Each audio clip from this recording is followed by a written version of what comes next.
Hey, welcome back. See, I told you I would be here for you. All right, we're on lesson 4. Food labels. Yeah, so many years ago, the Food and Drug Administration said, you know, we don't want big companies to fool you. We're going to demand and require that they put a food label on everything that you buy that's processed. There's no food labels on a banana or an apple and orange. You don't need to do that. Although it does say organic versus non-organic. And that's another conversation we'll have, too, about what makes organic and should you pay a little bit more? Well, I'll tell you now, the answer is yes.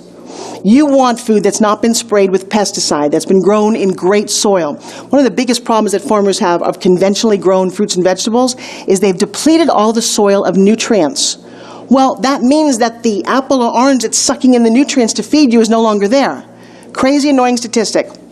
A tomato today versus a tomato 50 years ago. Oh my gosh. It has none of the nutrients that it did 50 years ago. We have so stripped ourselves, so find things that are grown in great soil. That's why I recommended organic, local produce. You really want to get in the habit of feeding your body good food. And the ultimate, start your own little vegetable garden. Grow your own tomatoes, your cucumbers. It's easy to do. If you got kids, it's a great thing to watch food actually grow. Okay, food labels. See, it would be nice if the big companies stuck to the rules, but they didn't. In fact, even if I teach you to read a food label, you have to be Sherlock Holmes. You have to be a detective to figure out what they're actually saying. And is it okay if I give you some inside tips? Okay, so you're going to look at the food label, and it's going to say things like calories. Well, if it's 40 calories, that's a low caloric intake. 100 is moderate. Anything 400 calories and over is a pretty high caloric intake. You want to stay away from something that reads 400 calories. Then you want to look under the ingredients for sugars. See, darn, sugar's called sugar. No, it's also called fructose. It's called maltodextrose. There's like 18 names for sugars, so they can hide things in the label. Now, here's what you need to know. The first ingredient on the label is the biggest one in there. It's the biggest, most amazing, that's what's the biggest ingredient. If you see sugar is number 1, turn and run. Turn and run. Where can you find that? Go down the cereal aisle. Go down the bread aisle. You'll see sugar as number 1. When you put sugar in your body, here's what happens, is it shuts down your fat-burning mechanism. You become a fat-storing machine. So can we make a little agreement here that during the 6 weeks, you're going to try very, very hard to cut out things that contain sugar? It's not that hard to do. And every once in a while, you might cheat. I get that. But remember, if you bite it, write it. Don't forget. See, here's the thing that's going to happen. The first week that you do my Eat Journal, you're going to look at a brownie and you're going to go, because that's one of my favorites. You're going to go, okay, I just want one bite. If I have to bite it, I have to write it. Okay. Maybe I don't want the brownie. This is how I got fit. I said, you know what? Maybe for the moment, I don't want to write it so that I can't eat it. And if you're like me, you found yourself having this little war inside your head, then don't have it. If you do have it, be honest enough to write it down.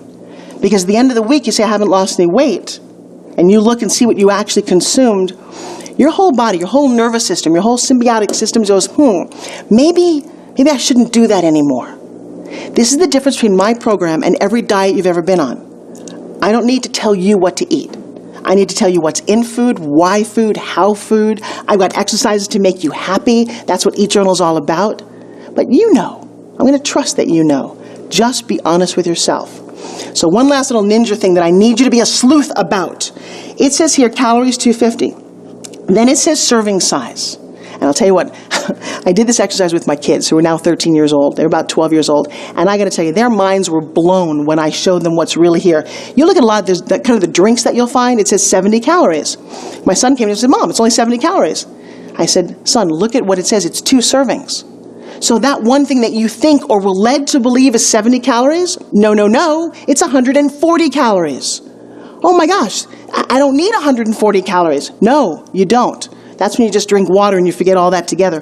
But there's a huge thing in there. In fact, this is one of my all-time favorite stories. Not favorite, because I don't like this story. It's Not Butter, the spray. They tell us that if it's under a calorie, they don't have to list it. Okay, that seems fair, right? If it's under a calorie, what's a calorie?